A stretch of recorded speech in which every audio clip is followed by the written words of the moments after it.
Hello friends, good evening. My name is Nitin Gupta. Welcome back to my channel. Friends, मैं आज portfolio series का अगला stock लेकर आया हूं, जिसको हम एनालिसिस करेंगे और समझेंगे कि उसमें किस तरह की अपॉर्चुनिटी अवेलेबल है और किस तरह से हम उसको एनालिसिस करके अपनी वॉच लिस्ट में शामिल कर सकते हैं या नहीं, और क्या टारगेट उसमें हो सकते हैं। और पोर्टफोलियो सीरीज के अगर पहले के स्टॉक आपने नहीं की वीडियो आपने नहीं देखी है तो प्लीज़ मेरे चैनल पे जाइए, वहाँ पे प्लेलिस्ट का ऑप्शन है।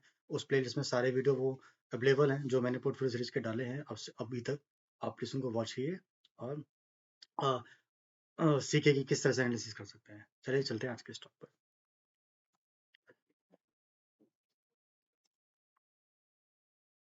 फ्रेंड्स, आज के स्टॉक का नाम है सूर्योदय स्मॉल फाइनेंस बैंक। तो थोड़ा सा पढ़ लेते हैं इसके बारे में पहले। Incorporated in 2008, Surya Small Finance Bank Limited is leading small finance banking in India. The company started offering SFE services in 2017. They serve customers in the unbanked and underbanked segment before SPF. The company operated as a NBFC. तो basically इन्होंने अपनी जो services start की 2008 से, but NBFC का के field में जो उनको लाइसेंस आई थिंक मिला होगा 2017 मिला होगा, तो उन्होंने जो स्मॉल फाइनेंस बैंक के रूप में अपनी सर्विस 2017 में स्टार्ट की थी। इससे पहले ये as a under bank segment में काम कर रहे थे ऑलरेडी 2008 से। ठीक है। Leading the small finance, the bank commenced microfinance operation in 2009 and has since expand operation across 40 state and union territory. The customer base to 2 million, employee base to 5 employee, and distribution reach to 565 banking outlet, including 158 unbanked rural center. A diversified product portfolio, it's currently offer a variety of asset and liability products and services. The asset products are offered through 360 Center. They do consist of including finance portfolio, compromise loans of joint ability group, customer commercial vehicle loan, affordable housing loan, micro business loan, unsecured loan, small and medium enterprises loan, secure business loan, financial intermediate group loan, and other loan. The grow loans portfolio of the bank stood is 5062 crore in financial 22, a growth of 20% as compared to the previous financial fiscal year. तो basically जो इनका जो basically business है वो हर तरह का loan provide करना है, चाहे वो कमर्शियल लोन हो, व्हीकल लोन हो, या फिर कॉर्पोरेट को लोन हो, सिक्योर लोन हो, अनसिक्योर लोन हो। और इन्होंने फाइनेंशियल 2022 के अंदर 20% की जंप भी ली थी अपने बिजनेस के अंदर, जो एक लास्ट फाइनेंशियल ईयर से बहुत अच्छी ग्रोथ थी। ठीक है। तो जो लोन इनके मिक्स है, inclusive finance 66%, financial intermediate group 7.5%, retail asset 25.6%, others 5%। Balance sheet mix, deposit 47%, share holder fund 18%, boring 31%, other liability and provision 3%। जो इनके ब्रांचेस का है, तमिलनाडु में इसके 100 ब्रांचेस सबसे ज़्यादा, और महाराष्ट्र में 156 है, कर्नाटक में 73, उड़ीसा में 94, मध्य प्रदेश में 34, छत्तीसगढ़ में 17, गुजरात में 14, तेलंगाना में 2, राजस्थान में 15, उत्तर प्रदेश 29, दिल्ली 3, चंडीगढ़ 1। तो ओवरऑल जो अपना ये ब्रांच का सेटअप है वो करते जा रहे हैं, और मेट्रो सिटी में भी धीरे धीरे अपनी प्रेजेंस बढ़ा रहे हैं, जिससे अपने बिजनेस को और एक्सपेंड कर सके। IPO deal, the company successfully raised 582 crore, of which 248 crore was a fresh issue and 333 crore was offer for sale. The company utilized the IPO proceed towards augmenting bank tier 1 capital base to meet the bank future capital requirement. The company made its debut in the secondary market on March 26, 2001 with 4% discount from the issue price. The bank focus on leveraging its proven system and skill in the small ticket secure retail lending segment, with the underserved segment at its primary domain of concentration. तो basically एक तो ये IPO इनका, इन्होंने जो IPO just 2021 में launch किया था, और जिस दिन भी आईपीओ आया था उस दिन ही 4% डिस्काउंट के साथ ये ओपन हुआ था। और ये जो इनका फोकस है बेसिकली छोटे जो क्या कहते हैं बिजनेसमैन है, छोटे जो जिनको लोन लेने में परेशानी होती है, जो छोटे ट्रेडर्स टाइप हैं, छोटे business, उनको ये ज़्यादा ऑफर अपना रीच करते हैं। ऐसे ऐसे कस्टमर को ज़्यादा रीच करते हैं और हर तरह के लोन प्रोवाइड करते हैं।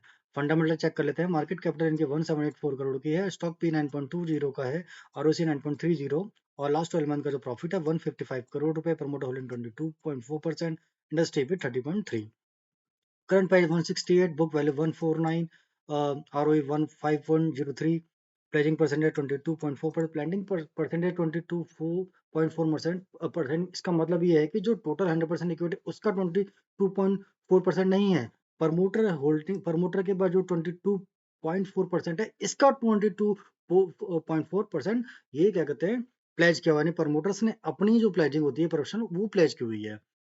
ठीक है, तो अगर इनमें देखा जाए तो ऑलमोस्ट निकल कर आएगा around 5-6% around. High price all time 296 का है, और जो 52 वीक का लो 90.44, 90.4, और जो हाई है 195 का है। डिविडेंड कंपनी देती नहीं, फेस वैल्यू 10 की है, और डेब्ट टू इक्विटी 5.01 है, नंबर इक्विटी 10.86 करोड़ है। डेट टू इक्विटी मतलब ये कि जो इनकी इन्वेंट्री होती है बैंक की, वही डेट टू इक्विटी के रूप में होती है। तो ये बेसिकली इनके प्रोडक्ट्स है, इनकी इन्वेंट्री है, अगर जितना ज्यादा डेट होगा उतना ही ज्यादा ये औरों को डेट दे पाएंगे और अपने बिजनेस का एक्सपेंड कर पाएंगे। और इनके क्वार्टर रिजल्ट के ऊपर देखते हैं। लास्ट इस बार के दिसंबर के इन्होंने पोस्ट कर दिए हैं, लास्ट दिसंबर से कंपेयर करें तो लास्ट में जो इनकी रेवेन्यू हुआ था 292 करोड़ का था, इस बार 411 करोड़ का हुआ। ओके, और जो इंटरेस्ट है 108 से 165 के, और एक्सपेंस 188 से 221, और जो फाइनेंशियल प्रॉफिट था वो माइनस में था लास्ट ईयर में, इस बार 24 करोड़ का था, और जो फाइनेंशियल मार्जिन प्रॉफिट था वो -1% से 6% हो गया, और जो नेट प्रॉफिट आया था वो 18 करोड़ का आया था, और इस बार के क्वार्टर में 57 करोड़ का हुआ। तो ऑलमोस्ट जो रेवेन्यू उनकी जो सेल्स बढ़ी वो 40% के अराउंड इनकी सेल में ग्रोथ है, पर जो नेट रेवेन्यू प्रॉफिट में ग्रोथ आया वो 3 टाइम्स के ऑलमोस्ट आया। तो बेसिकली होता है क्या है, जो हमारे फिक्स कॉस्ट होता है जब हमारी सेल्स बढ़ती है तो हमारे फिक्स कॉस्ट तो वही रहते हैं, बट हमारा नेट प्रॉफिट ज्यादा तेजी से बढ़ जाता है। और इनके ईयरली की ग्रोथ पे देखें तो 2012 से हम देखें 15 करोड़ से ये लोग पहुंच गए 1473 करोड़ पे। ठीक है, और नेट प्रॉफिट में 0 करोड़ से 194 करोड़ का। तो सेल्स भी इन्होंने बहुत अच्छे से ग्रोथ की है, अपना रेवेन्यू भी ग्रोथ किया, और साथ अपने नेट प्रॉफिट को भी मेंटेन करके उसको भी अच्छी खासी ग्रोथ वहां पे भी दिखाई है। ठीक है, लगातार हम 12 से देखेंगे नेट प्रॉफिट 0, 2, 9, 17, 27, 15, 10 और 19, 111, 12। तो 2020 के बाद जो मतलब कोविड का पीरियड स्टार्ट हुआ था तभी इनकी जरूरी जो सेल्स थी वो डाउन हुई, प्रॉफिट उसके वजह से डाउन हुआ। अदरवाइज ये लगातार हर साल ग्रो करते जा रहे थे, और इस बार का जो अभी वापस ट्रैक पर आ गए हैं, 78 करोड़ इन्होंने लॉक किया था लास्ट फाइनेंशियल ईयर में, और अब तक इनका 194 करोड़ हो चुका है। ठीक है, तो ये वापस अपने ट्रैक पर आ गए, जिस तरह से कोविड बिफोर कोविड ने अपने पे ग्रोथ कर रहे थे, वैसे ही अभी वापस से उसी ट्रैक पर आ गए हैं। तो फंडामेंटली कंपनी स्ट्रांग लगती है। बैलेंस शीट पर आए तो बैलेंस शीट में 106 करोड़ की इनके पास कैपिटल है, रिजर्व 1479 करोड़ का है, उसके सामने 793 करोड़ टू की बोरिंग है, बोरिंग बेसिकली इन्वेंट्री, और जो इन्वेस्टमेंट है 2570 करोड़ का है। तो मार्केट कैपिटल कितने की है 1784 करोड़,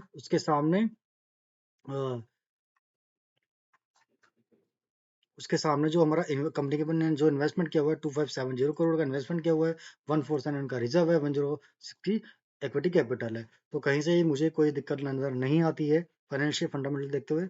और शेयर होल्डिंग पैटर्न में चेक करते हो 22.40, प्रमोटर्स के पास एफ के पास 2.91 है, और डी के पास 17.01 है, जनरल पब्लिक के पास 57, जनरल पब्लिक के पास भी जो ये है ये सारे स्ट्रॉन्ग हैंड ही हैं, और अराउंड ये 7, 3, 10, 3, 13, 3, 16, 3, 19, 2, 21, अराउंड 22-23% की ये भी स्ट्रॉन्ग होल्ड में इस तरह नजर आती है। तो यहाँ पे जो बचती है बहुत ज्यादा सारी नहीं बचती है, जो कि एक अच्छी बात है। ठीक है, तो एक छोटा सा बस माइनस पॉइंट में यही है कि जो प्रमोटर ने अपना जो प्लेज किया हुआ है वही है, बाकी नंबर परसेंटेज बहुत कम है प्लेजिंग का, इतना ज्यादा नहीं है, तो घबराने की कोई जरूरत मुझे नजर नहीं आती है इसके अंदर। तो अब देखते हैं इसका टेक्निकल सेटअप क्या होता है। ये इसका है जो उन्होंने लाइव जिस दिन उन्होंने ओपन हुआ था उसी दिन उन्होंने उसी दिन से वापस उस प्राइस को टच ही नहीं किया, और लगातार डाउन होता रहा था। ठीक है, फिर कोविड आया, कोविड में इसकी ग्रोथ वो हो गई, नॉर्मल से हो गई वापस। अब ये जो पैटर्न बना रहा है इसको ये ब्रेकआउट देने की तैयारी कर रहा है। तो जो पैटर्न है इसको हम बोलेंगे कप विद हैंडल। ये कप, फिर छोटा सा हैंडल, फिर ये छोटा सा हैंडल। ये हैंडल अभी पूरा नहीं हुआ है और इसका ब्रेकआउट आना बाकी है। तो और इसके हिसाब से जो इसका टारगेट निकल कर आता है वो ऑलमोस्ट 306 का निकल कर आता है। और अगर यहाँ से जो आज की क्लोजिंग प्राइस है अगर उससे हम इसको मेजर करें,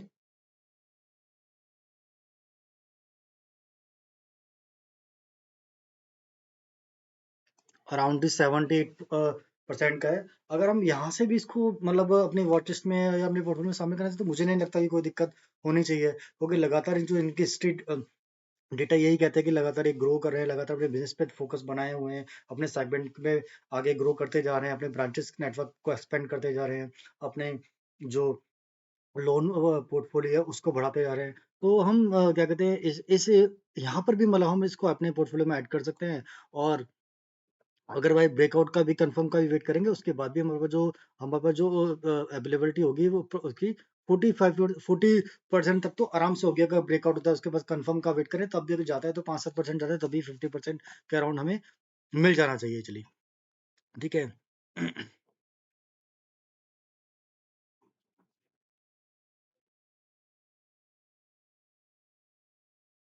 मिल जाना चाहिए। तो ये मेरी कन्विक्शन है, मैंने इस तरह से एनालिसिस किया। आप भी अपने मेरी मगर मेरी मेरी किसी तरह की कोई रिकमेंडेशन नहीं है। हाँ, डिस्क्लेमर जरूर है कि मैंने इसको ऑलरेडी अपने पोर्टफोलियो में बाय किया हुआ है। ठीक है, आप भी अपने एनालिसिस के बेस पर, अपने क्या कहते हैं लर्निंग के बेस पर आप इसको अपने पोर्टफोलियो में ऐड कर सकते हैं, या फिर अपने एडवाइजर की हेल्प ले सकते हैं।